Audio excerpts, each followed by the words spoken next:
is. If you have not followed his Triple H horse racing podcast, you're missing out. It's one of the best podcasts in the country.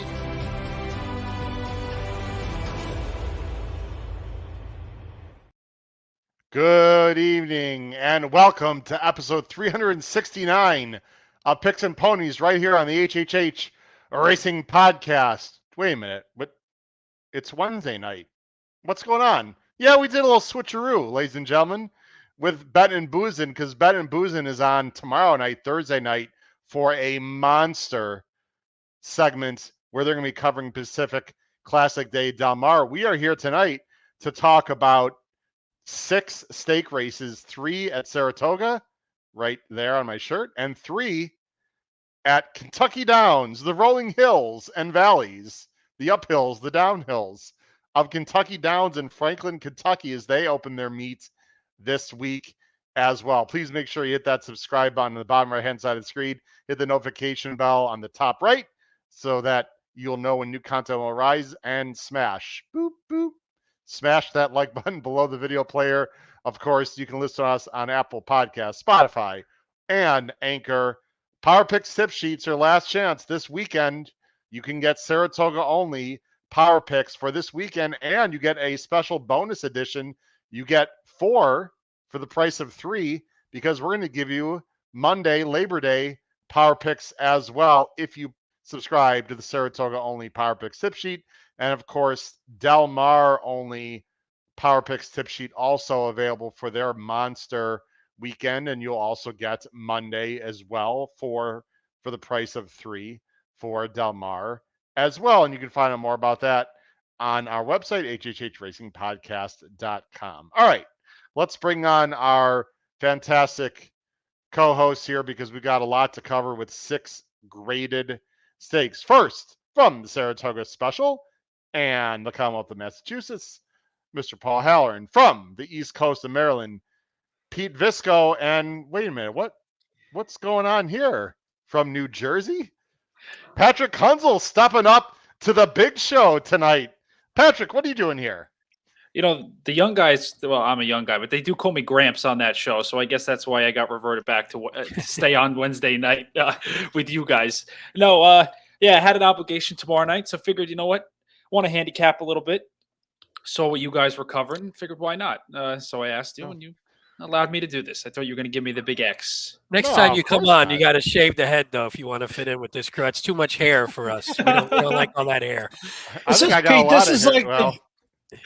Pete, this is like the first year Patrick got to sit at the big adult table at Thanksgiving. Yeah, you can have a big plate now. You don't have to use plastic forks tonight. You can have a beer maybe. You're fitting right in with us tonight. Bring it on. It's pretty exciting. As I emailed you guys, I thought initially Patrick was coming on to improve the intelligence and the, and the beauty of this show, and it's like, nah, that's not it. We do just beauty. We already have beauty between me and Paul, obviously. So obviously, guys, I gotta say, I had a little upset stomach earlier today. I wasn't feeling great.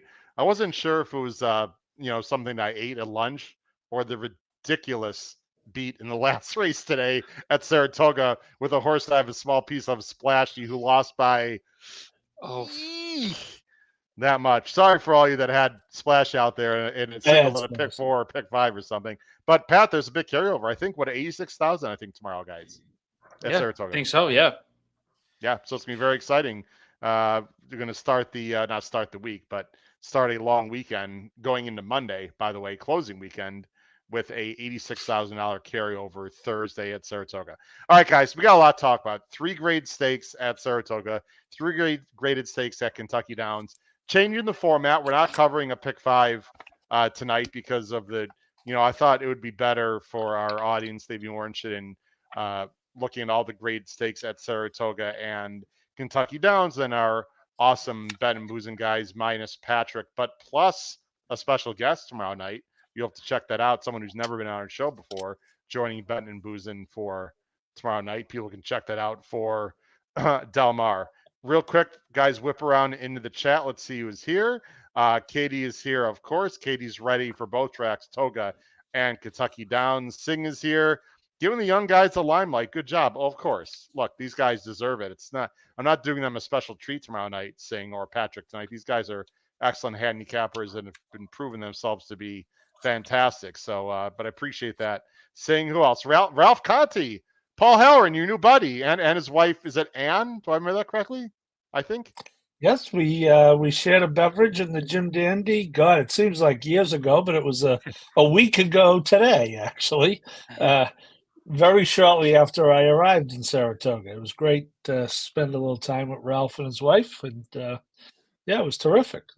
Very nice. And Paul Conlon, 37 days at Keeneland. Very exciting. I will be there for opening weekend at Keeneland with Noah Maher. Perhaps Brad Anderson, I heard, might be there for opening weekend. Some people might be there for the second weekend. Paul's going to be there for the second weekend, right, for the Make-A-Wish day and then for the contest, etc. All right, guys, let's rock and roll. Here we go. Let me turn off the banners here, and let's get started with Forest Saratoga right now. So, again, Saratoga, here we go. They have 3 grade stakes on Saturday. We're going to start in race 10, guys. Race 10 is the Prioress. It's a grade 3, 6 furlongs, 3-year-old restricted fillies. Of course, it's on the dirt.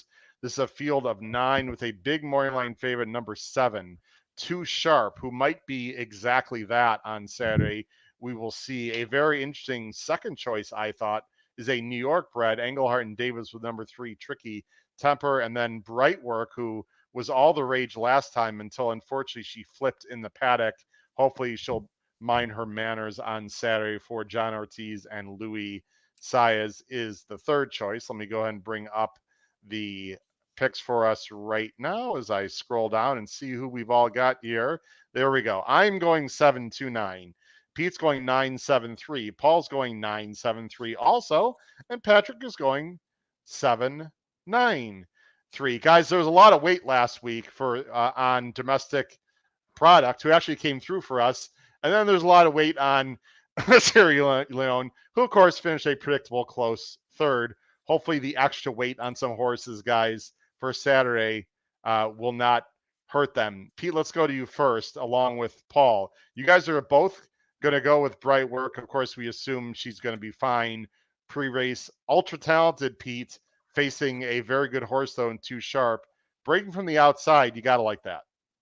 Yeah. I think at first I sort of landed on Too Sharp, but then I rethought it and was thinking, sometimes those horses, and we'll talk about that one, sometimes those horses who come off those sort of eye-catching, eye-popping second starts or first starts, maybe they're not as good the next time out. And Bright Work, super talented, especially sprinting. As you can look back, you see on the PPs there, those first 4 races, sprinting, excellent, including winning the spin away, which we'll talk about later, beating Ways and Means, then stretched out.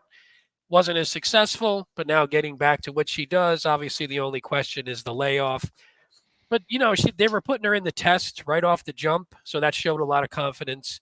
She's been working well. Ortiz is good.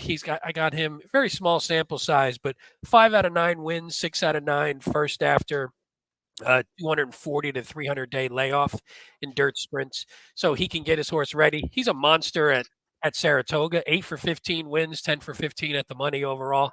I just think this is a high quality horse. And if you can get anything near 9-2, which someone mentioned in the chat, no chance. If you can get anywhere near even 3, that would be fantastic on a horse maybe this talented. Guys, Ways and Means was all the rage last year, and she has flat out beat her in the spin away, although Ways and Means had a little bit of trouble. Paul, Ways and Means obviously proves herself this year, so the form for Bright Work is good. I still think this is a bit of a tough ask. I mean, in theory, she's going to improve from her 2-year-old season. I don't know if the gate flipping situation matters that much, but I will say, I mean, it doesn't help. I mean, they had her cranked up for that race. They have had to, I don't know about restart, but she's very logical here if she's ready. Yeah, well, it was in the paddock, first of all. Right. And she has 3 works since then. That was Whitney weekend, Whitney Day. Mm-hmm. She has 3 works since then, and I would be sure, at least one, if not multiple paddock schools. So my only question, is 6 versus 7. I picked her in the test, so I certainly have to pick her in this race. The test is a grade 1 race. This is a grade 3 of, who knows how good Too Sharp is, but otherwise, obviously, top to bottom, the test was a much tougher field. And I said, well, I'll use a little logic here. If I liked her in the test, I have to like her here.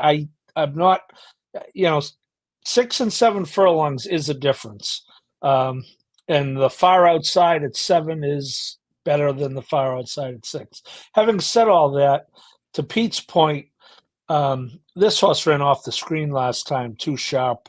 And this horse could, even with bright work, this horse could be even money. So I think, maybe you have to pay to see how good she is. And, Bauer is winning everything, so it'll be no shock when she wins. But I'm going to stick with bright work based on the fact that I liked her in the test, and she is a horse for course.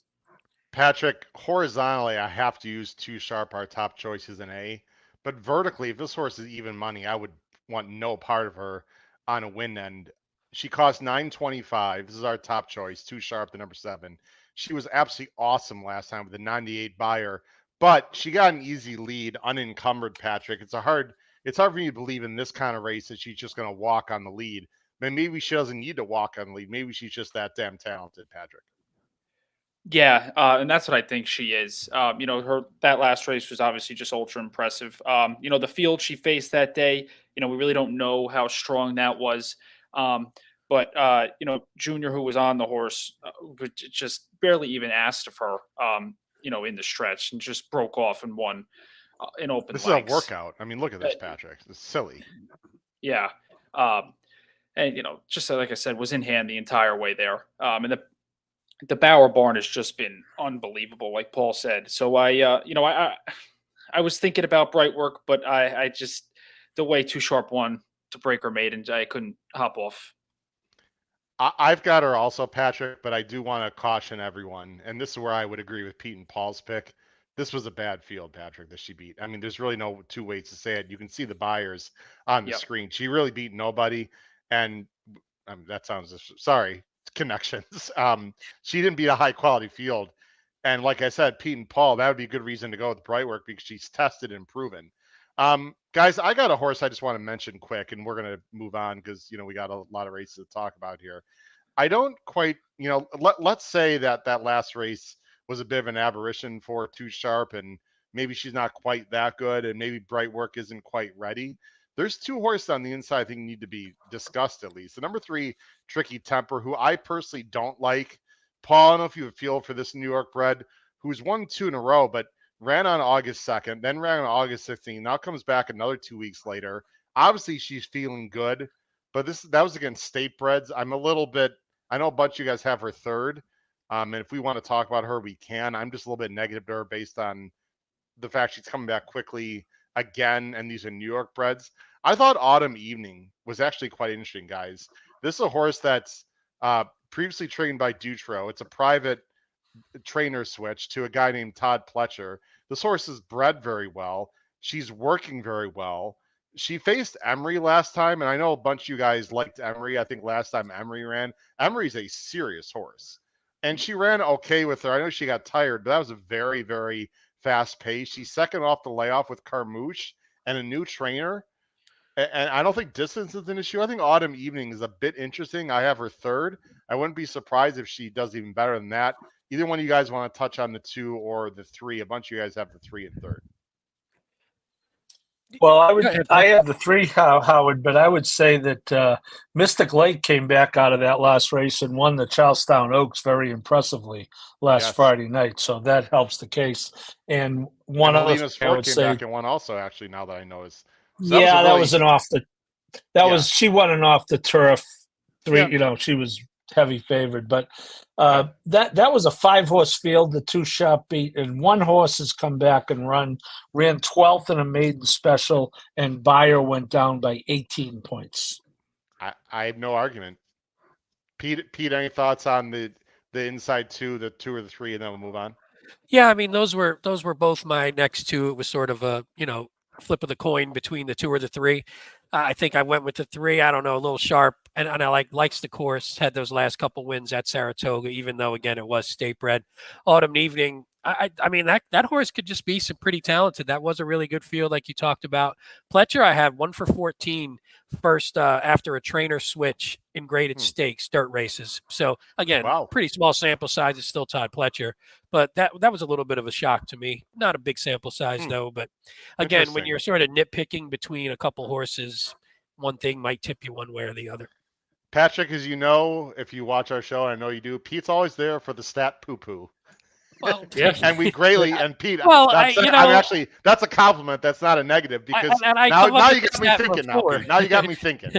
I come up with the stat before, so I don't know I'm poo-pooing until okay. Until after. That's actually an interesting stat, but I think it just means that. Well, it tells me actually this last 5 years, right? Yeah. That's what it tells me. Pletcher doesn't have a lot of new acquisitions. There's not many over that. Yeah, for him, it's not that many. But he doesn't do. I don't know. No. I didn't look to see like if he was a second off or something. But again, you're nitpicking. I didn't like the 2 or the 3 as much as the top 2 choices. So it was more for underneath anyway. Fair enough. If you're watching, everyone, thank you for watching. Whether you're doing it on YouTube or X, again, please make sure you hit that subscribe button. And if you're watching on YouTube, please join our live chat. We bring up comments all the time in live chat. I already saw some new people, guys, in the live chat, so we greatly appreciate that as we cross 2,500 mark on X and what are we, 4,200 plus or whatever we are on YouTube. We've had just fantastic viewership and listenership, guys, this summer and really throughout 2024. Let's get into the next race. Here we go. Next race is the Spinaway. It's a grade 1. This is for the girls going 7 furlongs on the dirt. I think it would be fair to say that some of these runners could be in San Diego in 2 months for the Breeders' Cup Juvenile Fillies Dirt race. Will be interesting. Big field. More my favorite here is the number 11, Quiet Side, for John Ortiz, the aforementioned John Ortiz. Could have a big day, guys. And Louis Saez, second choice, is the Queen's MG, who's had an interesting career so far, just winning at monster prices. If she wins on Saturday, it will not be a monster price. 7-2 morning line for Safi and Dylan Davis. Here's our picks on the bottom of the screen. And whoa, Quiet Side has got a lot of weight on her shoulders. We are we are all going with Quiet Side. I'm going 11-7-6. Pete's going 11-6-7.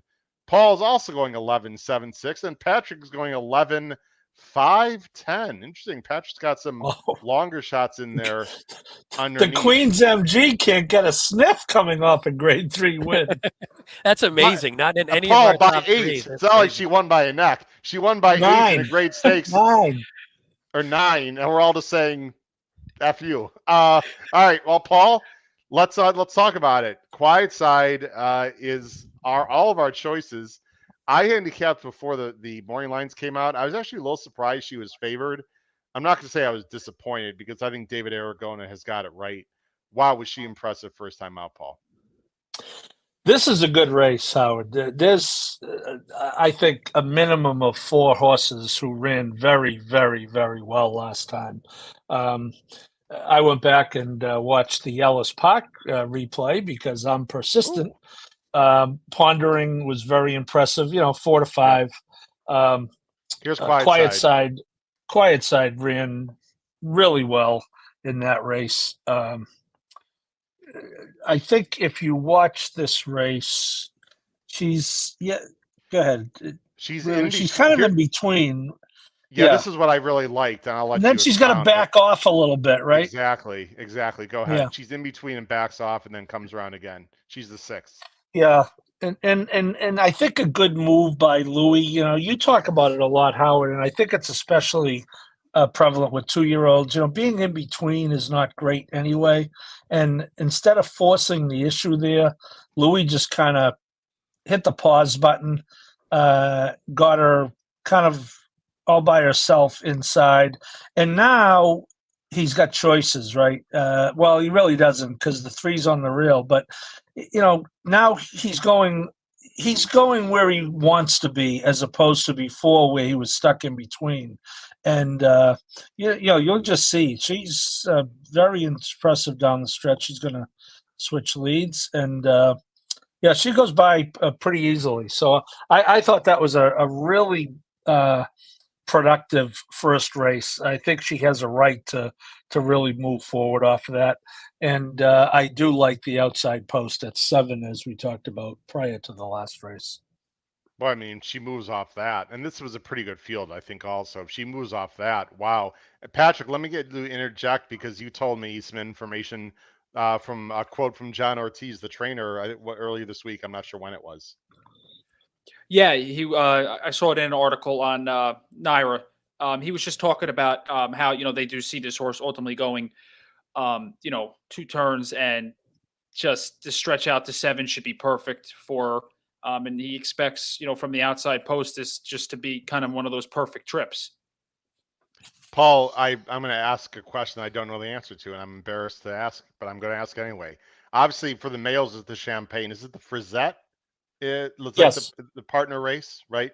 Okay. Correct. I wasn't sure. And that's a mile also, correct? On the same day as the Champagne, I believe. I believe right? it's a 1-turn mile. Yeah. All right. So Quiet Side, really good, guys. I don't really have anything to add, Pete. I mean, I will say one thing. Actually, I do have something to add. I'd love to hear your opinion, Pete. Go ahead. I'm not going to pull up the races, but I just know off the top of my head, there's a lot of horses that have won stake races, 2-year-old races at Saratoga that have broken from the outside post or towards the outside. To me, it's just a major advantage. The Queen's MG comes to mind right away. Yeah, it does. Although I can poo-poo, since we were poo-pooing in the last race, I could poo-poo Throw our that top poo-poo in choice my here. face. Yes, I could, which is discouraging since I'm poo-pooing my own pick in this one. The 8-hole and out at this configuration is 1 for 31 on the meet so far, and Ortiz 2 for 21 in graded stakes dirt sprints. Although one of those 2 wins was Bright Work last year in this race. Oh. Wait a minute. So going 7 furlongs this meet? Yeah. 8 and outside is 1 for 31? You could bring it up right on the screen there. Go to the I believe you. statistics. Wow. Yes. Okay. Wow. Yeah, I checked that because it was pretty. There's a few horses I liked on the outside, and I wasn't sure. So the 11 hole only had, I think, like 2 starts, but the 8 hole was 0 for a pretty big, or 1 for, or 0 for a pretty big number, and then there was a few starts outside of that, but 1 for 31 in the aggregate, 8 out. And the Queen's MG is the one that won from the 11 hole. Probably I didn't. Yeah. That was Well, at she 6. did. Was that at 6? Though? That was at 6. Is it 7 or longer? This was 7 only, just at this configuration. Interesting. I mean, 31's not small, but then again, there probably aren't a lot of races that have more than 8, so maybe we don't know. No, I mean, if you have which one horses with are out 4, there, I guess. if you have one with interesting. 4 like this, Okay. Again, right. it's. Do you, Pete, you want to add anything on Quiet Side? Or should we just go into some others? No, I just like everything you guys said was right. All I like how she sort of strided out at the end too. A couple of the other replays I watched, the horses were a little. I don't know how you would say it. Their gait was a little shorter coming home. I don't know what that means. She seemed to be striding out a little bit. I kind of like that, and I think that goes to Patrick's point eventually about her being comfortable, even going longer and longer. Yeah, Paul, we've got the same picks. Let's talk about pondering for a second. I thought of the 2 Godolphins. This one was much more impressive than the rail horse. I like everything that she did. I'm not sure how tough that rate, how the competition was, but this looks like a horse that wants to go 7 or longer. Number 1, Paul, and number 2, I do like the spacing here. I like the fact that she's been off for more than a month. They've given her time to develop. It's Brendan Walsh. I think pondering is a serious horse. I agree with you. I agree. I do like. I like the 7 more than the 1. I think that the 1's field last time up here was. Although we could talk about Salted if you want to talk about playing a horse off a trip. I actually think you have to play the 6 over the 1 if you're playing off that last race. Totally Salted agree. all sorts of trouble at the break in that race. If you look at that race, show it. The 6 was. Oh, well, you got to see see the actual break. Yeah, the 6 has also. Well, people can see it for themselves. There, hop, hop, hop, hop, hop, hop. No Looked joke. like that Mid-East horse in the Derby I played that year that looked like the hobby horse you get on at the supermarket, put a quarter in.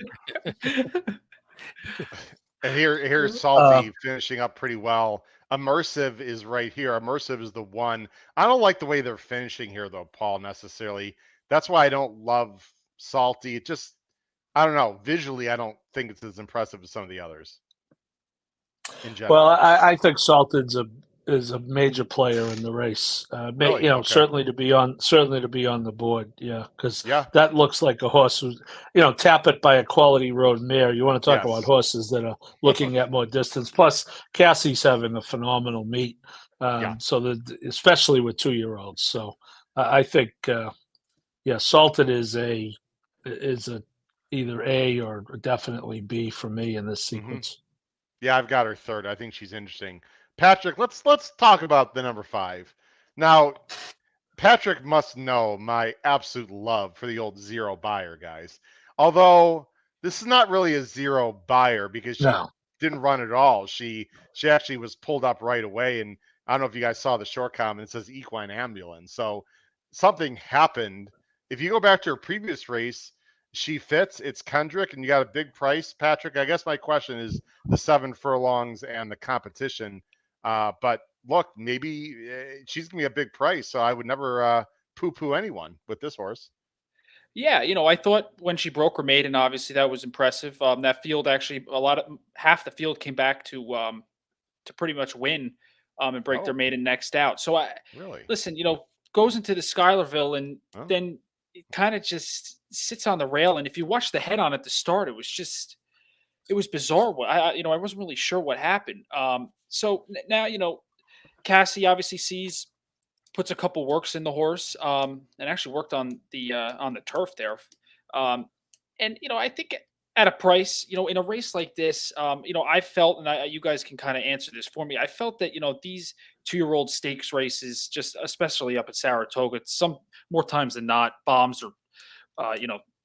away pretty much with a long shot coming in. So I figured I would try and get a little cute underneath here with the 5 and the 10 for Jeremiah Engelhard, who was actually in a state bred maiden race and won by 10 lengths. Yes, I'm just watching. I haven't seen this myself. Here's the head on Pete and Paul. Here in the yellow is the 4 that Patrick likes, and I'm just watching. Did she hit the rail? Patrick, you see what happened, or she just lost her action? It looks like. It was her hind legs that I saw were just kind of like kicking and swerving away. I wasn't really sure. Huh. Okay, interesting.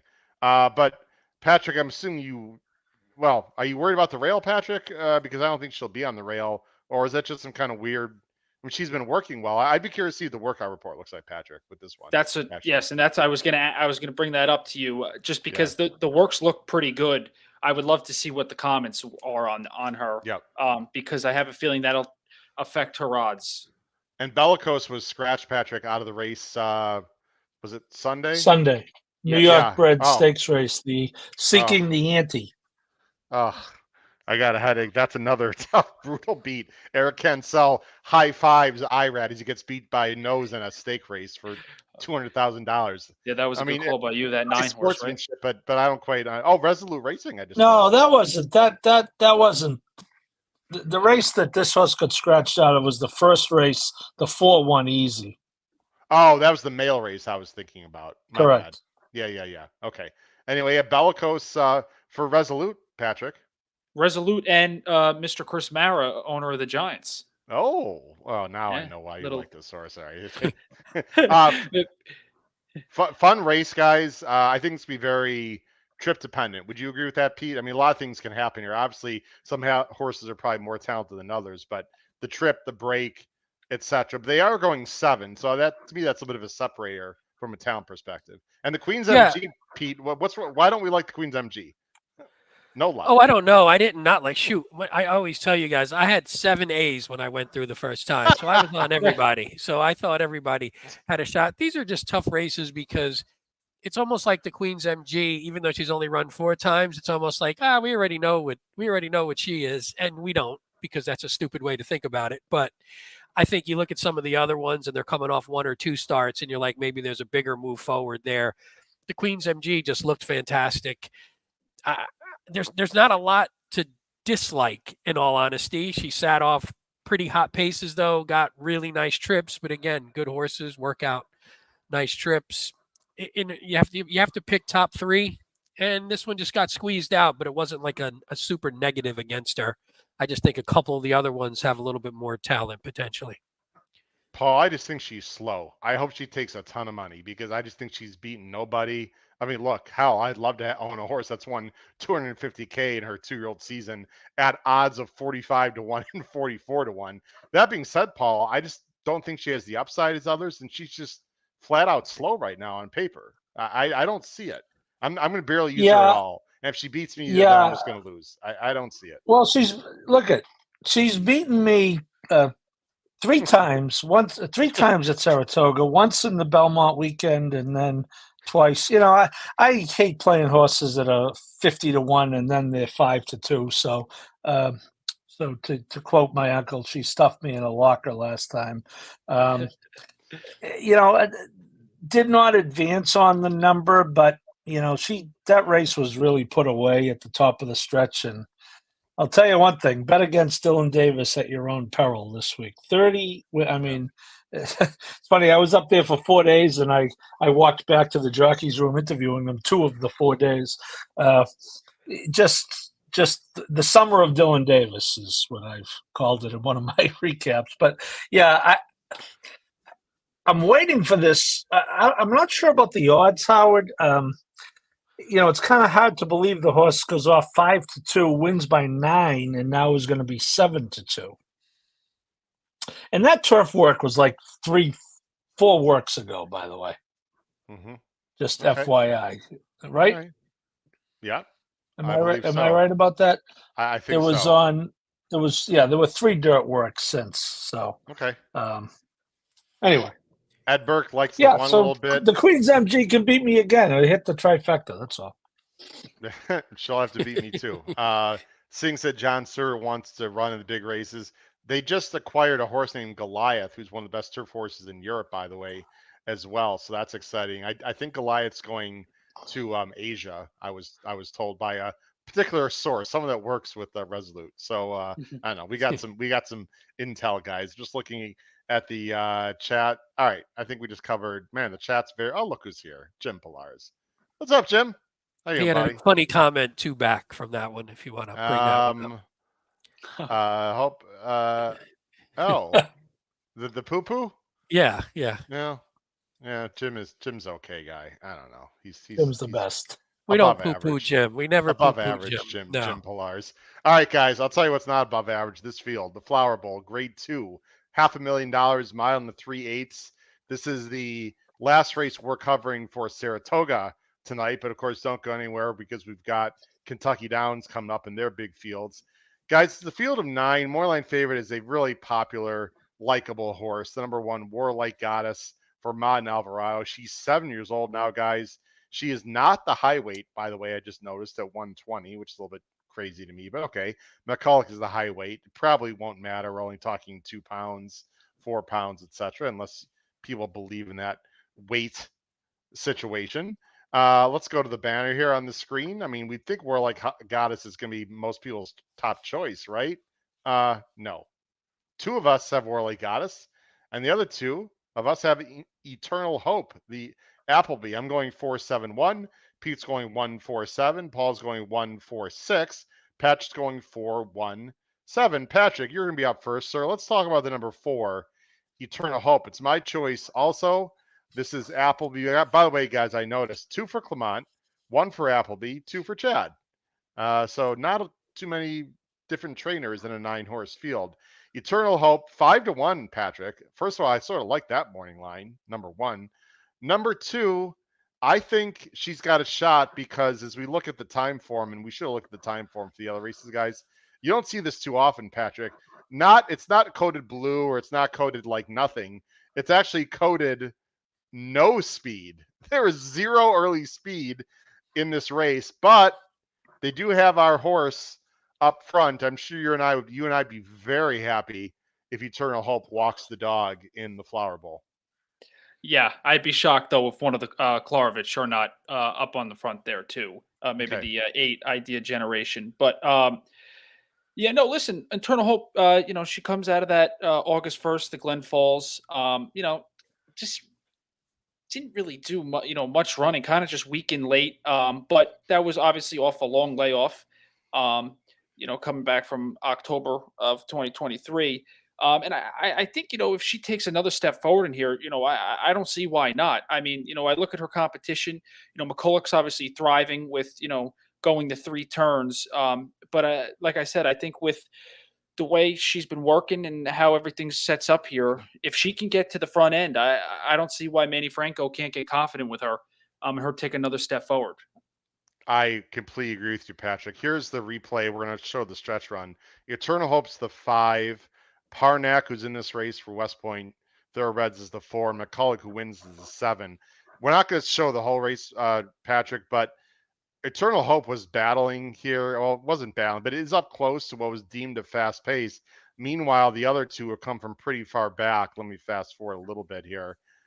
So Eternal Hope makes that first move, but is being pressed by Alpha Bella also. So there's 3. This is not a good situation, right, Patrick? When you're 3 across the track, basically, in a long distance race, and then McCulloch is on the outside coming over the top, and Parnak, the 6 in gray, or sorry, Parnak's the 4, excuse me. Here's Parnak right here, and here's McCulloch from the outside. Eternal Hope just gets tired. I mean, she was battling too early and just gave it up, but it was her first start of her 4-year-old year.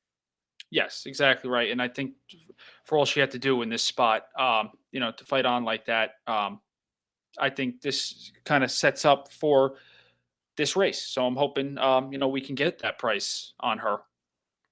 Any chance we get a decent price, or should we bet down? This is an Appleby, Patrick.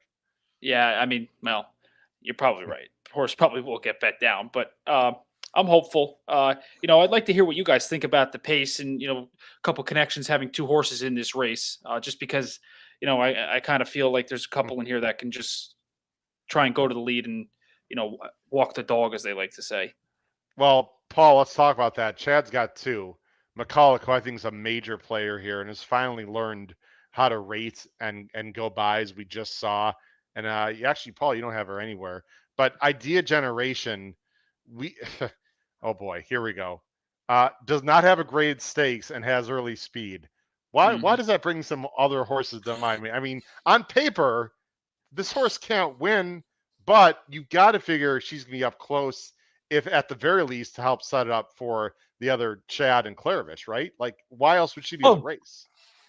You put that last race, you just showed the last race that McCulloch won. Yeah. Royalty Interest led to the top of the stretch. Okay. You talked about Eternal Hope being bothered. Well, it was another Chad, Royalty Interest, who finished last, by the way. I commented, we were there that day, Bob and I commented, I said, Eric Cancel definitely gets a share of the purse of McCulloch. He did his, and yeah. I think that's exactly what, and maybe Eternal Hope can go farther, better horse, but certainly Eternal Hope is not going to get an easy lead with another Chad in there. It's the same circumstance as the last race. I don't think she needs the lead, by the way. I don't know if Patrick feels that way or not. I just see a lot of red code fractions, Pete and Paul. And I don't think we're going to see a red code fraction race today.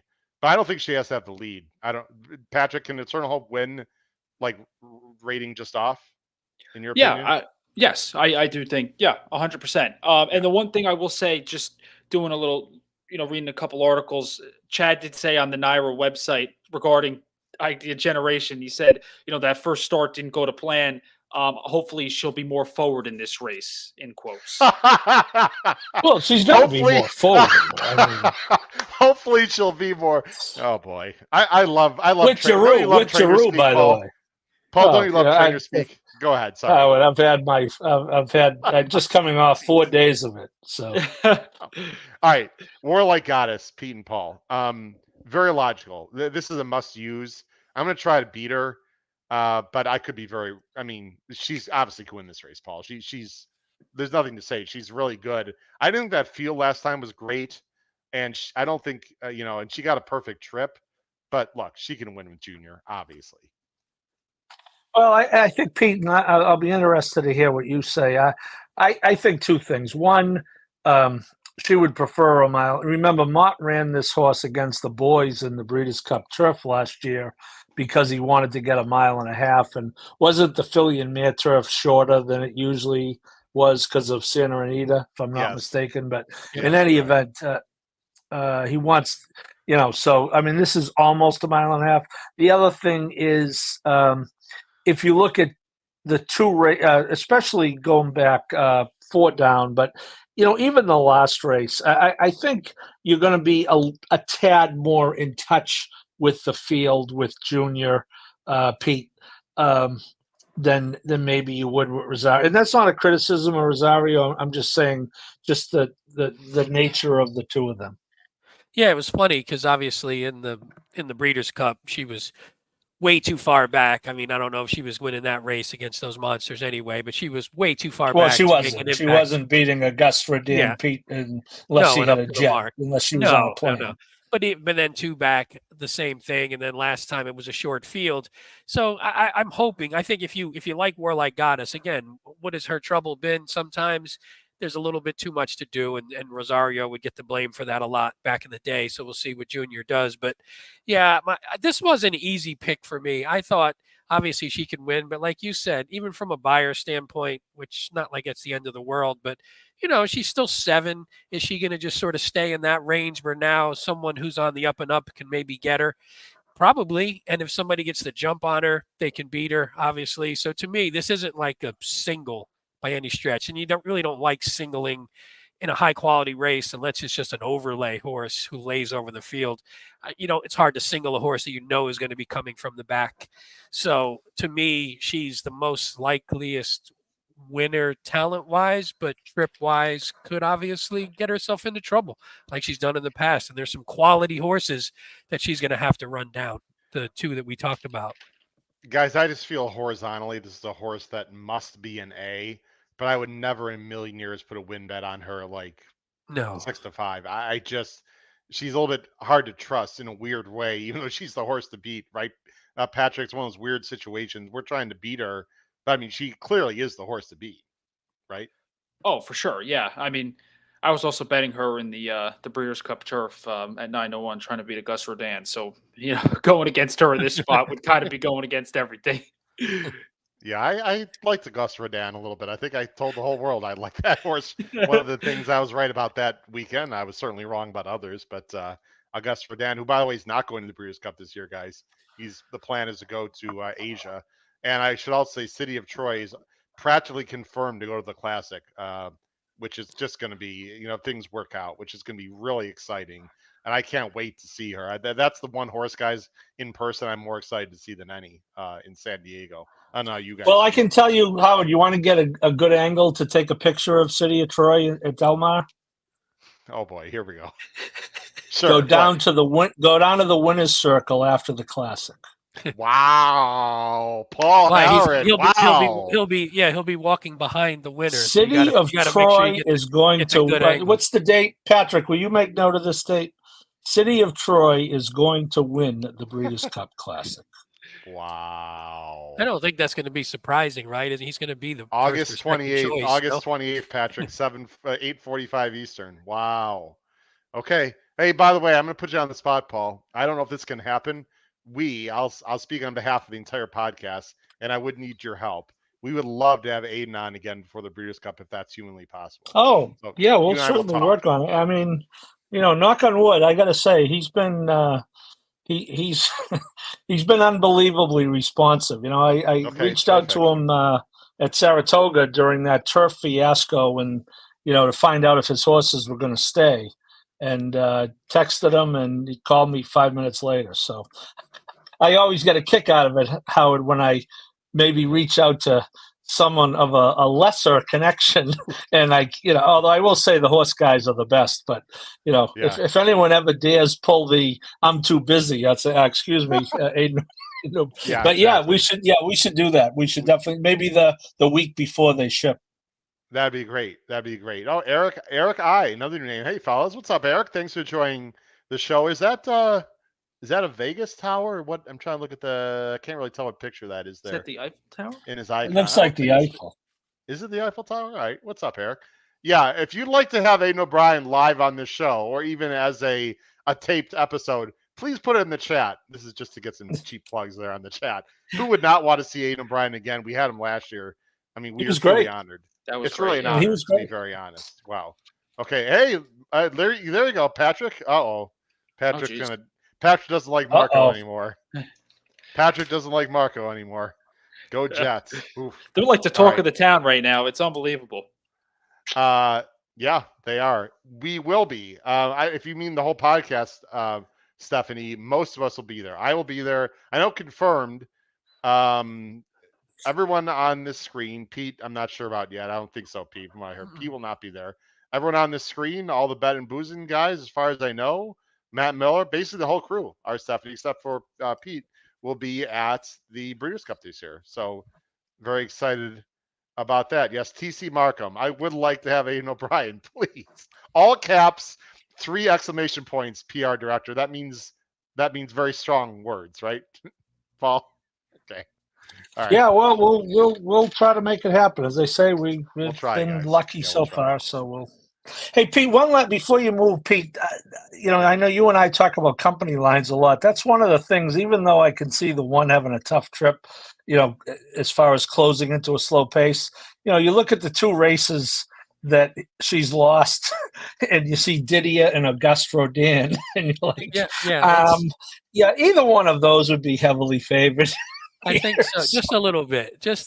Yeah, you like to We'll see that, but she has lost a couple. There's a couple in there where they weren't they weren't such superstars on the top there. No, Howard's right. No, terrible win bet, but you don't want to get knocked out of a multi.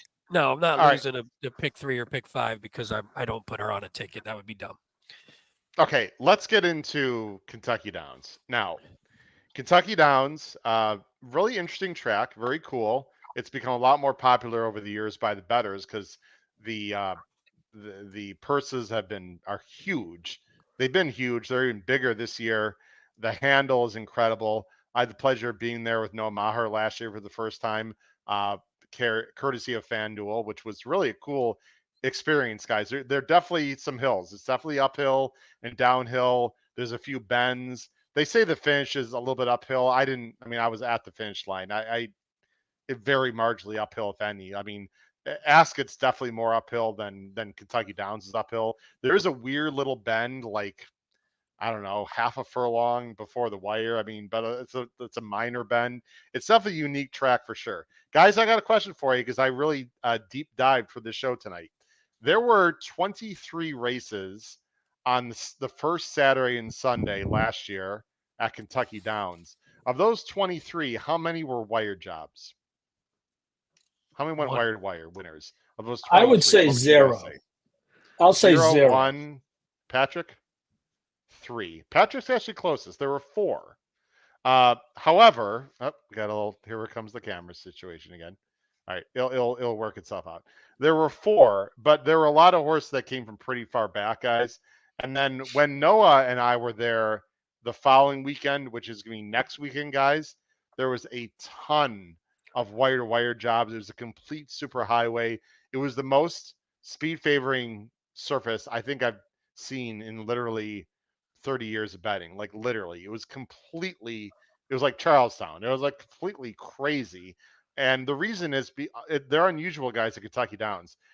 On Saturday and this weekend, the rails are actually the furthest out they can be, which you'd think that would help closers, but it doesn't. I'll explain why in a second.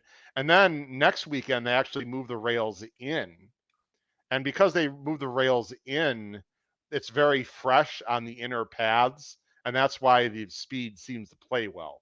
The reason why closers play a little bit better this weekend is for the simple fact that it's a tough track in general to wire the field. I mean, it's a long stretch. Horses aren't used. It's very a testing from a distance perspective. When it says a mile, it's a little more than a mile because they start like on an uphill. I know they go downhill then, but just the configuration lends itself to the distance playing a little bit longer than it is.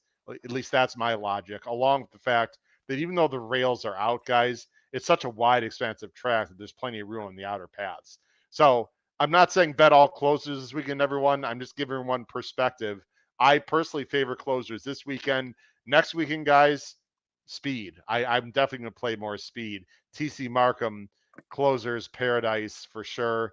Ed Burke, I've been to Kentucky Downs twice and loves it. I'm sure Paul's next trip will be Kentucky Downs because we know how much Paul loves betting Kentucky Downs. But he's here anyway. He's here, so we love it, Paul. Let's get into the 3 races at Kentucky Downs that we're going to be covering, and wait till you see these purses, guys. It's completely insane. Although it is Kentucky bred infused purses, so we do have to talk about that, guys. Right. The first race is the DK Horse Nashville Derby Invitational. It's a grade 3 for $3.1 million. Let me repeat that. It's a grade 3 for $3.1 million, but guys, it's $1.2 million Kentucky bred infused. So basically, if you're not a Kentucky bred, you're running for a measly $1.9 million. And if you're Kentucky bred, you're basically running for 3.1. That's how that works. So anyway, and we have some Euros, guys, which is a lot of fun. So let's take a look at our picks. Very big fields, very tough. Here we go. On the bottom of the screen, I'm going 692. Pete is also going to 685. Wow, look at this. Paul is going to 6 also, 612-4. And Patrick is going 12-4-8. Very interesting. I don't even know where to start. Let's start with you, Pete. Bellum Justum, Irish bred, Andrew Balding, Frankie Dettori, 7-2, one of the invaders. What do you like about this horse coming in from Europe? Yeah, he's just, I mean, you see, he's the one thing you like. He came back at 3, and just from a time form standpoint, if you look at the time form figures, sort of improving every race. The quality of the races are getting better. 3 back against City of Troy, who obviously got murdered against City of Troy, but still was in the Epsom Derby. So that's pretty impressive. Los Angeles actually won last week. We know that field was quality. Came back in the next one. Actually ran okay in the next one. I watched a few of the replays, and then the race in the prior race, the John Pierce lost to, I don't know how to pronounce it, Jan Bruegel, but that horse is an undefeated Aidan O'Brien horse who was really good, and this horse was coming late. So I think this horse is just getting better, high quality. I mean, Andrew Balding hasn't had any success here, 0 for 6 coming over. But I think this is just a high quality horse. And like any other track, when the European turf horses come over, especially against not the best crop of U.S. turf horses, they generally have an advantage. Dettori knows how to ride the European horses when they come over. So this one just looked pretty logical to me. But again, I thought it was a pretty wide open race otherwise. So I don't think a lock, because again, it's a weird configuration still. But again, if it's talking about hills and stuff, these horses are a little bit more used to it maybe than some of the horses that are going to be in it otherwise. Pete, do you know number of career mounts for Dettori at Kentucky Downs? Do you know how many? No, I do not actually. None? 0? He has never ridden at Kentucky Downs. How about that? Yeah. But he's there. He's run at a few tracks in his life, so I don't think anything's a surprise to him anymore. I think, and he knows how to run hills and stuff too. I think he'll be able. That's what I mean. I think if anybody, he's going to be fine. So, did you watch any replays of these races, Pete, by any chance? Yeah, I watched. I think all the last. Well, I didn't watch the 3 back because it was useless. I watched the last 2, and I was actually relatively impressed, especially the last one. I thought that was a pretty impressive race. So he's sort of one pace. He's not like a quick accelerator. I like that he's got tactical speed, Pete. And I know I just said closers could be good, but he's not going to be on the lead in this race. There's other speed in here. No, but he's tactical in a big field. I think he's not going to be. He's not going to be stuck way in the. Well, he shouldn't be stuck way in the back. He should be up closer. Yeah. You would think this horse was invited here, Pete. I think this horse is very well meant. I wouldn't take too low a price. I think he's very live. Pete and Paul, do you want to add anything to that? Well, Howard, coincidentally, I spoke with Andrew Balding today. Wow. Did you really? Look at this guy. I did. Wow. Hold on a second. You spoke with the trainer, Andrew Balding, today. I did. I mean, Patrick, honestly, how lucky are we? I'm being completely serious. It's crazy. I had no idea. Wow. Well, pray tell. I am doing a story on this race, and kind of the Euros are coming in general, Howard. There are 3 horses on the grounds: Bellum, Justin, Stromberg, Black Forza, who is running in the juvenile sprint, I want to say Sunday.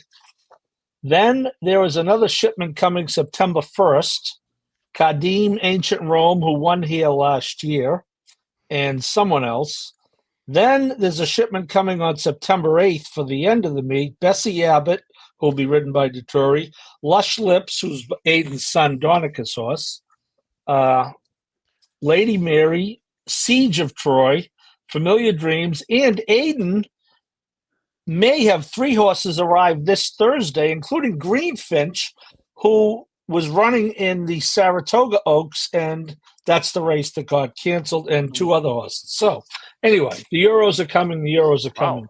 Wow. Andrew Balding said that the 3-year-old division in England is very, very strong. He said this horse has been very competitive, just below the top level. They've been looking for an opportunity to give him to win some decent prize money, and I guess 1.9 million would qualify. He has not been here. He's not here, but there is a gentleman named Adrian Beaumont who represents the International Racing Bureau, who did a lot of the recruiting for the Euros. And Andrew said it sure sounds like a European course, just with the undulations and all that. And lastly, Frankie Dettori won 2 classics for Andrew Balding's father in 1992 and 93. So let's tip our hat to Frankie that 30 years later he's still riding. So he says it's very strong 3-year-olds over here, and this horse likes to run. He said that if he ran well at Goodwood, he would send him, and he just got beat by a neck at Goodwood. So here he is, and there is your Bellum Justin report. Well, thank you very much, Paul. Wow. Appreciate that. That doesn't turn me off in Patrick, I'll tell you that. Patrick's like, screw the Euros. I'm going to go another direction. We'll get to you in a second, Patrick. Go ahead, Patrick. Well, no, I was about to say you better get that cursor down on my picks and just delete everything and put the 6 on top now because. Well, no, look, I mean, I don't. Well, we'll see. It's gonna be interesting, guys. Appreciate that information. Let's talk about some others here. I want to talk about my horse. I have second. You guys, I have mad love for this horse. You know I've picked this horse a few times. I loved him 2 back. He got a weird trip in the Marine at Woodbine against Essex Serpent, who was second choice, by the way, in the King's Plate, and ran okay in that race. Then in the last race at Ellis, he won. Cameo Performance, guys, has got a huge stride. This is a really cool horse. The number 9 Cameo Performance got a huge stride. He wants to run all day long. He's not like a quick accelerator, but I think he's going to love this track. I think he's going to love the distance. I think he's very underrated amongst the 3-year-olds. I like him better than both the West Point horses. I think Cameo Performance, guys, is very live in this spot at 12-1. Hint, price play, spot play on our power picks coming up this weekend. I think this horse is interesting. Pete, you've got the 8. We can't talk about every horse here, guys, but Pete, we'll talk about the 8, and then Paul and Patrick will talk about the 12. What do you like about Carson's run? I mean, what is there not to like? Pete, he upset the field at 5-1 in the Rich Saratoga Derby Invitational. I would say personally, I think it's a pretty big step up in class, but he's very likable and he's talented. Yeah, no, but he's at least getting better, and it's not like he was starting from a low position to begin with, but he seems to be coming into his own a bit. And again, this is better horses than he's run against, but I like the fact that there's not a ton of pace in here, but I think there's enough pace where we can get a couple of horses coming from the back, which I think you with Cameo Performance, I think, and Carson's Run are both probably going to be coming from a little bit further back. I think he just likes the added distance seemed to suit him in the last one. And I think that's another one I think he's going to appreciate that. Again, we picked up Rosario, which I don't always love when you have a horse that's going to be coming from the back because he tends to find trouble every once in a while. That wasn't a big positive for me, but I just think this is an up-and-coming horse, and if he can take a step forward, I think he puts himself right in the mix, probably right behind the balding horse. So Yep. I have nothing yeah, against Carson's run. He's no, honest. yeah, He's good. Yep. I have nothing negative to say. Uh, Paul and Patrick. Paul, you got this horse second. Patrick, I'll let you talk first. You're going with the other Yeah, West Point. Patrick has him. Yeah. Yeah, Patrick's going Let's with let the other Patrick West talk. Point. Cagino, 4-1 seems a pretty low morning line to me, Patrick, considering this field. I don't know if you feel the same way, but won last time very well on the lead. I will say I've never been the biggest fan of this horse. Proved me wrong last time, but got away with a slow pace. It's a very short run into that first bend. That might be a bit of an issue, Patrick. So perhaps gonna have to work something out. But I do like he's been rested up, Patrick. So it feels like they've been pointing this spot for a while. Yeah. And I was going to ask you guys about that because for some reason I thought this horse was supposed to run at Saratoga. he But I forget. was. He was, right? He was. It was. I can't remember if it was the Derby. The set was it the Saratoga Derby. He was in Paul, one do you of remember the those story races. with that? I don't know if you heard Patrick's Paul, do you question, Paul. remember? I don't. I do know that Shug was the stable tour in the special on Travers Day, and he did talk about this horse going to Kentucky. I do think you're right, though. I think he was entered. Was it right around the Whitney weekend? That would have been the weekend of the Derby, right? Yep. I was checking, but I don't see it anywhere. But yeah, I think it was that threw me off a little. I think that threw me off. But Patrick, you can go ahead, keep going. But that was one thing where I didn't know if the schedule was a little funny now, and then that in the post was a little because I really liked this horse. I think I liked this horse in whatever race he scratched out of. Yes. I liked him. Then he scratched, but here I just thought the post and maybe being a little bit off schedule, it shook me a little bit on him. That was exactly what I was going to get to. Is I was, looking to bet this horse last time, but I could not find where they were looking to run. Yeah, I think this horse, has pretty much done everything right. It's running some, pretty fun races with some, good American horses that have won or run big last time out. Listen, this Kentucky Downs, I'm not all too familiar with it. I've watched it the last couple of years, but I have known that things can get a little hectic. So I try to get the West Point horse home for our friends over there at West Point Thoroughbreds. Yeah, great connections, great people. Just quickly mention Stromberg. Did you? Well, you didn't talk to Joseph, Paul, but I'm trying. Hopefully tomorrow. Hopefully tomorrow. Okay, well, that's really going to help for our show tonight. Just Good kidding, point Paul. by you. Well, I will tell you this. I will tell you this about this horse. Adrian Beaumont, again, who was the Euro connection, says that this is the next great Irish jockey, Dylan Brown McGonigal. Really? He's a young guy? Yep. I'm not familiar with him. Okay. Yeah, he says he is the next great jockey out of Ireland. I should have done? Yeah. Host fail, Pete. I should have reached out to Davey Lane like yesterday when I saw these PPs. But anyway. Yeah, we saw the PPs, but it's only the one. We can muddle our way through. Joseph O'Brien struggling a little bit.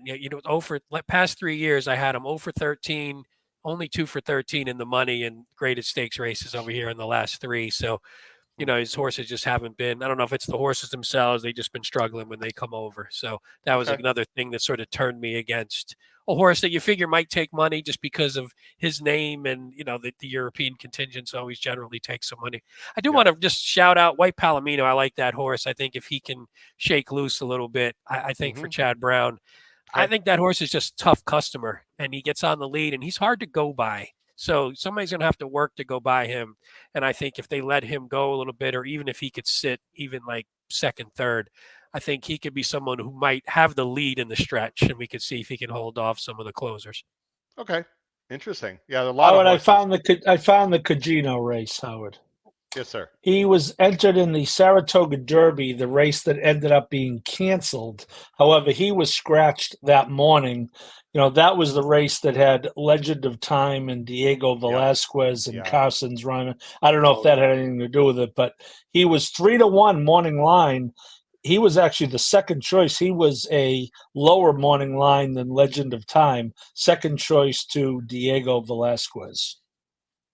Okay, there you go, Patrick. So thank you, Paul. When they had that rain situation, things got all screwed up. So, okay, guys, let's move on. I have a little small, not host fail, but we're gonna move a little bit quicker through these last two. Race 9 is the Exacta Systems Ladies Turf Sprint. It's a grade 2.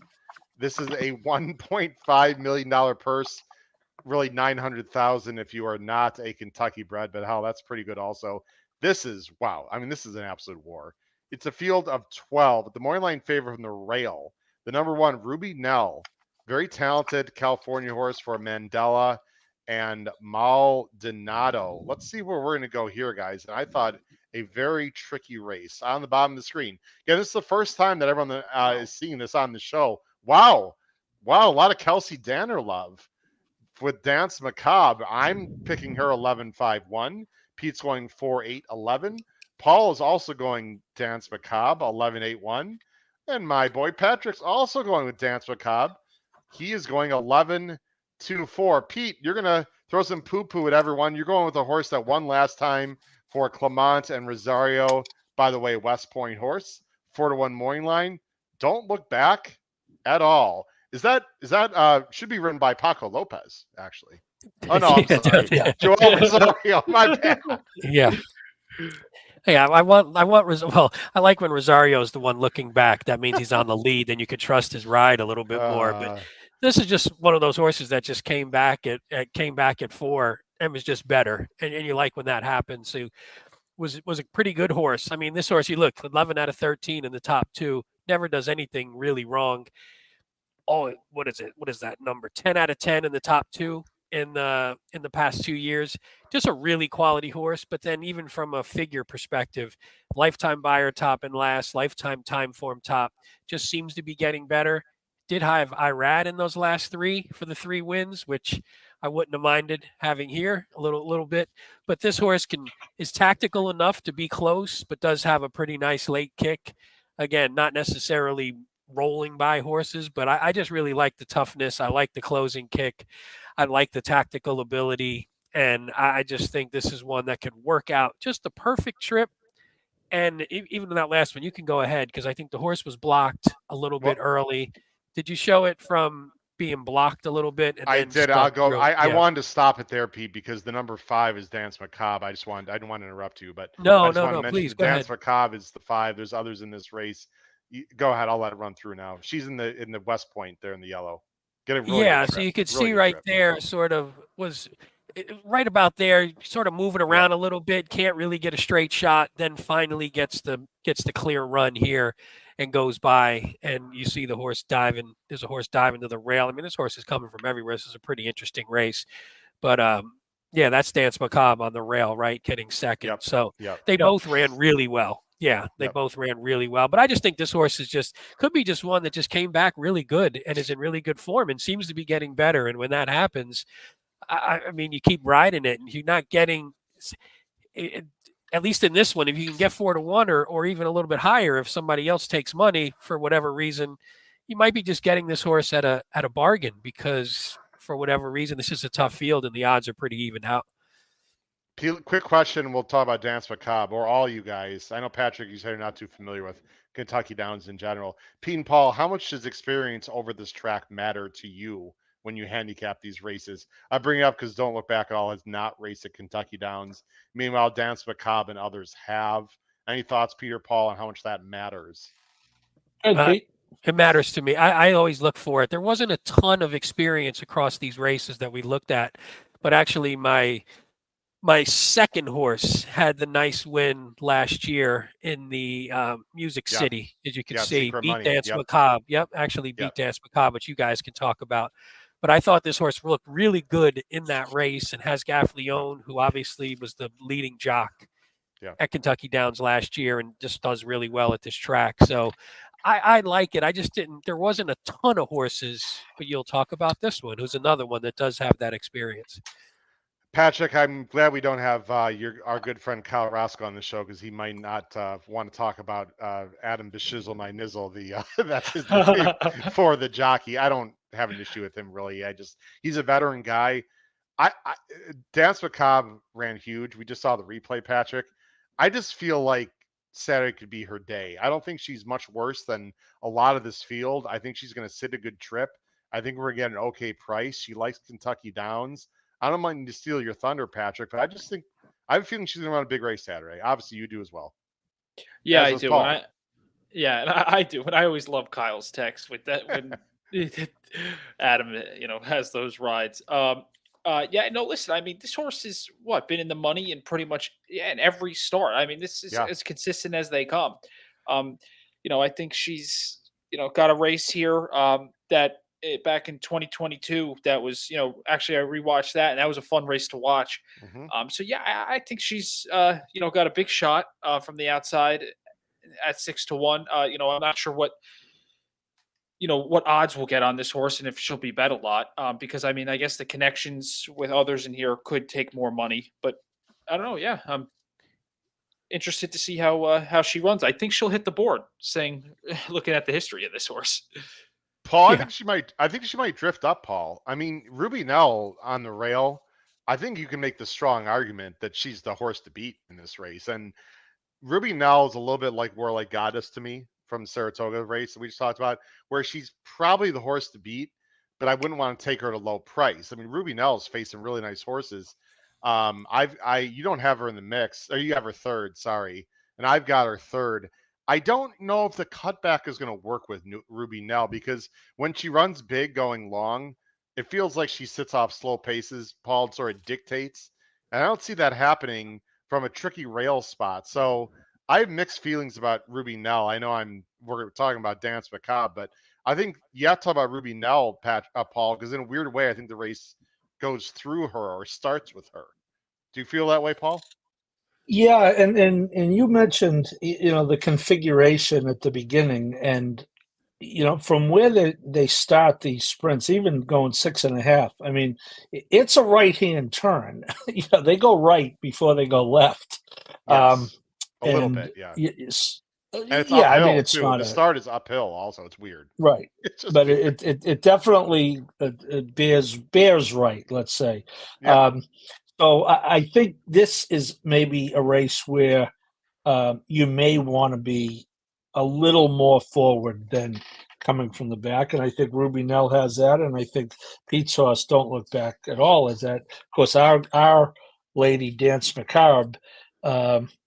It's interesting how came from way back the last three, but the three before that was right on the pace. All three, including a race in the Music City, the race that Pete talked about, Yeah. where she got beat by Secret Money. So this could very well be a jockey's race, and I don't have any specific bone to pick with Adam, but I mean, let's call a spade a spade. He's in with Pratt, Rispoli, Rosario, Dettori, Gaffleone, Velasquez, Hernandez Jr. That's an interesting horse too that I really wanted to pick, just because she ran pretty well in her only turf race. But yeah, this race, you got to really try to get through this race if you're playing multis, boy. 15 seconds on Ocean Club, my second choice, guys. I love turnbacks on this track. It sort of reminds me of Milers going like 6.5 down the hill at San Anita. I realize she's a little bit slower and needs to prove it. Don't sleep on Jack Sisterson. He's a really good trainer. He spots horses well. It's the Tory with a turnback and a wide open field and a price and a curly, Paul, a curlin by a Warfront mare. So again, the guys, there's a lot of ways to go. We could talk forever. There's a lot of ways to go in this race. It's really interesting. Let's get Hey, on to Howard. the Hey, yep, Howard. Jack yep. Sisterson, 0 for 24 wins, 1 for 24 on the money at Kentucky Downs. Just to, Okay. I No, like to poo-poo any. No, but because I was looking at that horse too, and I was like, oh man, that's a tough one to overlook. I yeah. usually can overlook a stat, but I was like, well, that's a tough one. But again, I don't know what the hell that means. Why? Because it's not like he's not a good trainer for some reason. Yeah, it's just really tough to He's win a very there. good And, It's a tough place. actually. Yeah. yeah, I don't I like think when their maybe horses don't hit the board. It scares me when their horses don't even hit the board. Like you can miss yeah, winning, but that's true. not hitting the board scares me a little bit. Yeah, maybe the Ocean Club's more underneath. I think she's a little bit better No. than me. I think that's a wide open. That's a fun race, man. That's a really good one. Here's another fun one, guys. The last one we're going to talk about tonight, and then we'll show our best bets and end the show. Kentucky Downs Ladies Turf, Grade 3. The last one we're going to talk about tonight. 1.5 million purse with the $600,000 infused for the Kentucky breeding program. Field again of 12. And we got to go to Patrick first because Patrick is throwing a bomb in here for a second that we got to talk about that I know he likes a little bit for sure. The Moreline favorite here is the number 10, Mission of Joy. 4-1. Motion and Johnny V. He's also got a Sparkle Blue in the race. Graham Motion. I'm going 4-10-11. Pete's going 4-3-11. Paul's going 11-2-6, and Patrick's going 4-12-3. Wow, a lot of love for the 4. Implicated, Brendan Walsh, Tyler G, 6-1. Patrick, I'm going to have you go first here with Implicated. Yeah, so with Implicated, I looked at her races, and I mean her last two I just thought were very, very impressive races. I know the 2 back at Churchill, the optional claimer was, against, a field maybe not that great, but just, smaller field, and just that turn of foot was very, very impressive. And then last out, in the Nassau at Woodbine, on a good going turf was just like another really impressive race. So I couldn't look past her in this spot. And then I'm just going to go with a bomb underneath, but I'll let you guys hit on the 4 first. Well, real quick, look who she beat last time. Fev Rover, who ran a really big race in the Beverly D, and then also beat a next out winner. Trying to find Implicated is right here in the gray. Patrick, do you want to just comment? Got a good trip, but nice explosion late here. Yeah, for sure. Explode, like you said, explode late, and just picked up all the pieces there and came home very, very well. Yeah, Fev Rover is 4-5 and beat her soundly, Patrick. Soundly. And so I thought she did get a good trip. I guess you can poo-poo that if you want. And then Full Count Felicia also came back and won. So I think that was a pretty solid field. Let's see, Pete. I'm not going to talk about Implicated. I'm going to move on. But any quick thoughts, Pete, with this horse you wanted to add? No, the only thing that this is actually, I think when we get to our best bets, this might have been my best bet of the 3 if I remember correctly. But the only thing that scared me a little bit is the last 2 are on Lasix, and we don't get Lasix here, so that always freaks you out. It's always nice though when you can get a horse out of that garbage Chad Brown bar on the turf, and then you can get to a real, and Brendan Walsh picks the horse up and gets her running now. So that's a nice change for us. I'm pretty sure Brendan Walsh is very good at Kentucky Downs. Pete, as Patrick talks about the 12, I'll let you look up some Brendan Walsh stats at Kentucky Downs. I know he's. Well, I did have a nice Brendan Walsh and Tyler Gaffleone in the past year at Kentucky Downs, 4 for 9 wins, 5 for 9 in the money and turf routes. So when I saw that, and you just like the Gaffleone, and Walsh just knows what he's doing here. So I kind of liked everything about this horse. Patrick, Walsh, number 12. Howard Walsh's 18% win over the last 5 years at Kentucky Downs. I love my co-hosts. They do a lot of work for me as well, and I can't do everything. Appreciate it, guys. He's really good. Patrick, if Regal Realm, the number 12, at 20-1, can find the form she ran last year, she is a major player. I want to say this, Patrick. I don't want to poo-poo your pick. When she did wire the field last year, Noah and I were there, and that was one of those really speed favoring days. I just want to mention, although she was really good before that day anyway, though she was in good form. You're hoping she gets back to that form. You like her a little bit, 20-1 here. Yeah, I do. Listen, but you hit on the head. I looked at that her last win, and I like you said, it was like a highway, speedway, just on the front end there. But I think if she can revert back to that, why not? In a field that seems to be pretty wide open, like most of these are. I'm going to try and get this horse in exactas and tries. That good old try key, and see if I can get a bomb underneath. That you like that bet? That bet is starting to work out well for you, isn't it? Yes, it definitely has. It's a lot of fun. She's gonna have to deal with heavy jets, by the way, on the outside. A horse we all know well, and there's other speed, but certainly an interesting long shot. I think Mission of Joy is the horse to beat. I know I have her second, but I mean she's faced Chili Flag, the best horse in the world according to Charlie Freeman. Coppice, White Beam, Moira, Didia, Mauge. I mean she's faced monsters, guys. I'm most surprised Paul and Patrick, you guys don't have the 10 anywhere. Neither does Pete. What is about Mission of Joy you guys don't like? Is it the class isn't good enough for you? I had 4 A's and she was the 4th one, so that was. You never her top 3 though, just to put. No, it was. I just she sometimes doesn't. She's not the kind of horse I play against her all the time, and sometimes not as much to the detriment anymore. She always runs a nice race, but again, the quality she's behind is fantastic. So she probably shouldn't have been winning any of those races. And now she's in the position of maybe where she should win, or looks Okay. like, at least from a class standpoint, is probably the best horse. So, but maybe the knack for not winning will keep her behind a couple that we like ahead of her. That's a fair point, Pete. Let's end our conversation tonight with Paul and Evie Jets, a very likable horse from Merton Contermasi. This horse won 810,000. Talk about tough spots. A lot of the similar races, Paul, Evie Jets has been in with Mission of Joy as well. Yeah, I do think this.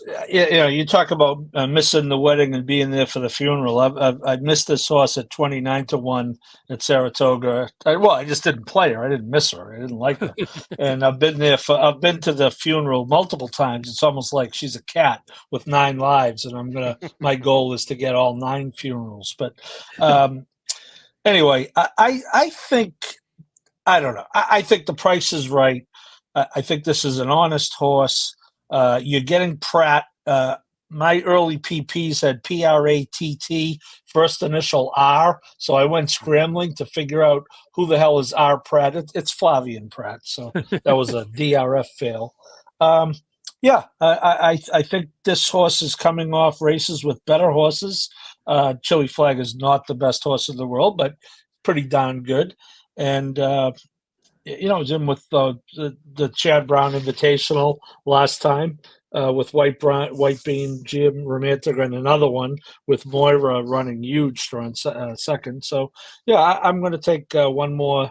I'm going to come to one more funeral on Evie Jets. Well, hey, Paul, too, what's funny is because she's been in those same races as Mission of Joy and it's not like she's been running way behind Mission of Joy, and you're getting her at 12 and Mission of Joy is 4. So, and Evie Jets. And this is by far her best distance. Yeah, it is. And, she's a little more tactical than Mission of Joy, so she could get the jump and maybe get a better trip out of it. So just from a value standpoint, she seems like a good play if you like Mission of Joy, I think. Value is the name of the game at Kentucky Downs, guys. It is very tough. That's the thing. When you talked about at the beginning, the best thing about Kentucky Downs is there's no odds that are out of the realm. You don't get those days where it's like, oh, man, it's a chalky sequence. There's no chalky sequences usually. It just seems like it's a complete crapshoot, which is fantastic. I told myself last year, guys, I'm going to do this year. I'm going to stick to it. I mean, I'm going to play pick 5s because that's what I do. I'm going to spend much less money on these Kentucky Downs pick 5s. I mean, you could spend a ton and still lose. I'm going to play for me, and I mean, I'm very honest. I'm going to play like $64 pick 5s and just try to get lucky. I'm just not, if I don't hit, then I just won't lose as much. They're just too damn tough. There's the hills. There's the horses that have been on it. It's 12 horse field. There's just so many different, issues going on there. Things that can happen. I don't personally feel like I want to spend a lot of money, but it feels like you can bet small, win big, guys. So that's what I'm going to be doing. Let's get into our best bets, and then I'm assuming we have a short rant from Paul's not short, a short I'm not rant that tall. from Paul. Pete, we're going to go to you first. You guys got to help me with the I'll names just put it up. I got a lot on the brain Yeah. here. Pete's best bets is Saratoga race 11, a win on the 11, and then Kentucky Downs race 10, a win on the 4. Just remind everyone those 2 horses. The Saratoga horse is the 11 Quiet Side, which we all sort of were leaning on, which turned out to be the favorite, which I didn't know when I decided to pick that. And then a Kentucky Downs race 10, that was this race that we just talked about, and that is Implicated, the 4 horse, the Perfect. Brendan Walsh, Tyler Gaffley owned. Short and to the point. Appreciate it, Pete. Good luck to you, Pete. Yep. Paul's Thank best bets, race 11, also at Saratoga. He's going an exacta 11 over 6-7, and he's going to Kentucky Downs race 8, win in place on the 6, and a double in Kentucky Downs race 8 into race 9, 6 with 1, 8, 11. Of course, we want to read that for our listening audience. Paul? Yeah, so it is the Quiet Side race again. I have Quiet Side over Salted and Pondering, not using the Queen's MG. And then in the Kentucky Downs race, I have the Euro that we talked about, just Bellum Justin, and then doubles into Ruby Nell, the horses we talked about, Secret Money, the 8, and Dance Macabre. I like it. I mean, all this is going to pay. Like, even if it's you know what, Paul? Like, it's at Kentucky Downs, even like a 2-to-1 double, it's still going to pay like 20 for 2, right? I mean, it's got it Right. with these field sizes. That's the cool thing. It's like Uh, playing the European tracks, Howard. We love those because it doesn't matter. Yeah. They just pay. I'm like, that's why I love playing them. The big fields, they just pay because there's not, and we don't have like 4 to 5 shots, 3 to 5 shots. So Yeah. you can get a nice payout. You don't have to have long shots in there to Like, make let's a nice say buck. City of Troy on top with some bigger horses underneath in a trifecta.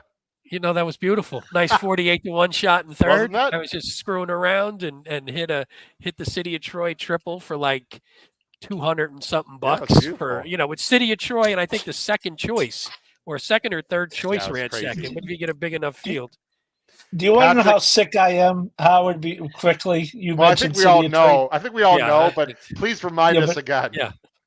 I was driving to Saratoga, and I got off the Mass Pike into a rest stop to watch the City of Troy race.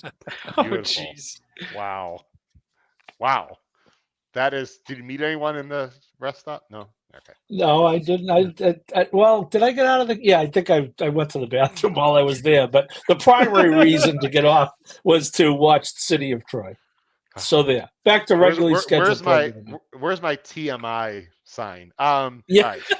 You led him down that road, Mr. Host. So that's Yeah, all you on see- you. That's Right. a host fail by putting I that did. thought in everybody's I- head anyway. I sucked him in. Patrick, best bet. Saratoga. Man, do we like Quiet Side? Holy Yeah. cow! Quiet race side with 11 Slash. Yeah, plus- that horse is done. Exact. Sorry, Patrick. You're all A good. cold punch, ice cold exacta for Patrick. 11-5 in race 11 at Saratoga, and then race 10 at Kentucky Downs, the one we just talked about. You're going to reverse tri-key and also put in exacta as number 12 Regal Realm. Is that correct? Yeah, correct. Yep. So quiet side with slang. Like you said, we're all on quiet side, and then in the Kentucky Downs race, that'll be race 10. Regal Realm underneath, and maybe a little win place, just so I could have it if the horse does win, and that would sure be special. Perfect. I like it. Mine very quickly. My best bets for Saturday. Saratoga race 11. I'm going to go a double 11 with 4-7. That is Quiet Side into Eternal Hope and McCulloch. I'm going to try to beat Warlake Goddess. It might be futile, but I'm going to try. And I'm going to get paid if I do, in my opinion. And then Kentucky Down race 8. I'm going to win in place on Cameo Performance. I really like the number 9 Cameo Performance, maybe to upset the Euro, but most likely second, I would say. I just think he's a really likable horse that's going to love the distance. That ends our handicapping. We're going to take all of us off screen, and Paul has a very short, but I'm sure entertaining, important rant, and then we'll end the show. Paul Halloran, I'm not going to put up the banner. We know what it looks like. Paul Halloran, rant of the week. Go ahead. Well, Paul Codlin, the ask and you shall receive. I do want to address the Brian Hernandez Jr. picked up a 1-day HISA suspension today for hitting Torpedo Anna with the whip, apparently the crop one too many times. I'm not going to go crazy on HISA. That's obviously ridiculous. We get it. He's trying to win a grade 1, $1.25 million race. And for those who don't know, I have one downstairs here. I bought it a fundraiser. The crop nowadays, you cannot hit a horse hard enough with it to hurt the horse. However, let me just say this about HISA and we'll move on. We're better off with HISA than without HISA. There's a story online tonight about the turf course at Parks being in really rough shape, and the head of the Pennsylvania Horsemen's Association reaching out to Lisa Lazarus on a Sunday night last weekend to try to get HISA to put some pressure on Parks to not run on that turf. Parks announced today that they're not running on the turf. So I think as HISA gets its legs underneath it, there's going to be some stuff we don't like. Brian Hernandez getting suspended, a guy like Bill Mott, who's never had a problem getting caught up in one of those picogram situations that he could take a 1-day or would take a very minor fine, but he's fighting. But I think in the long run, I had this conversation with someone at Pennell's in Saratoga last week. We are much better off with Heiser than without it. There's certainly kinks to be worked out. The suspending a guy for hitting a horse one too many times in the stretch of $1 million race is obviously idiotic. I think that they'll come around and clean that up, but I think they had to start with some hard, cold, fast rules. Very interesting. By the way, don't give that crop to Jim Pilar's. Who knows what he would do with it at home. I don't. And I the don't, chat I in don't the trust chat, that guy. I know it's a rule, Chet. I'm not stupid. It's a stupid rule. Okay, it's not that he shouldn't be suspended because he broke the rule. He shouldn't be. No, it's a stupid rule that needs to be changed. There has to be common sense. You know who should get suspended? The jockey who's 20 lengths behind in the stretch and hitting his horse. That's where the whip rule has to come in. Not with a guy who goes one too many times in $1 million race trying to pick up fierceness. I understand. It's a rule. It's a stupid rule. I think they're going to get around to putting some common sense back in it. I think you hit the nail on the head. I mean, these guys are not going to stop using the whip, by the way, in those situations, i.e. Brian Hernandez. And I don't blame him, Paul or Pete or Patrick. I mean, you see the money on the line. These are slaps on the wrist. I mean, so I don't know. I agree. Something has to change. Well, his quote was, he's like, every time I hit her, she was making up ground. So he's like, I hit her one extra time, but she was making up ground every time I hit her. That was his quote. Was like, I'm trying to win that race there, like Paul said. Guys, it's been a great show. I know we went a little bit longer tonight, but we had a really good conversation and great viewership. For my wonderful co-hosts, Paul Howell and Pete Visco, Patrick Kunzel, thanks for joining us tonight, Patrick.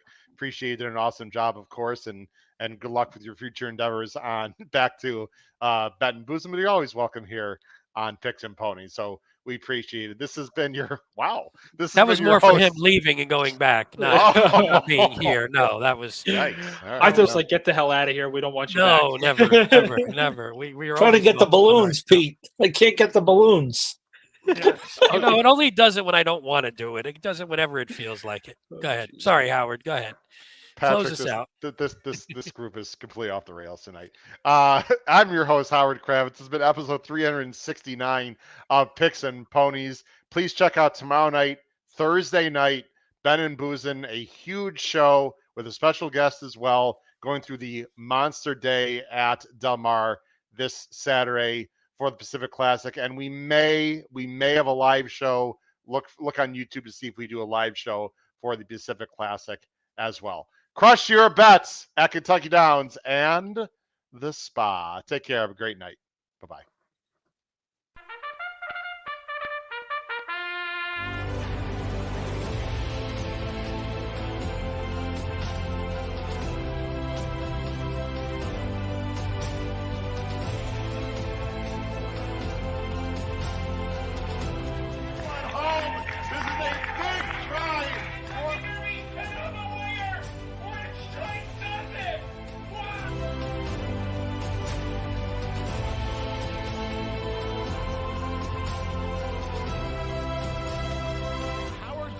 If you have not followed his Triple H horse racing podcast, you're missing out. It's one of the best podcasts in the country.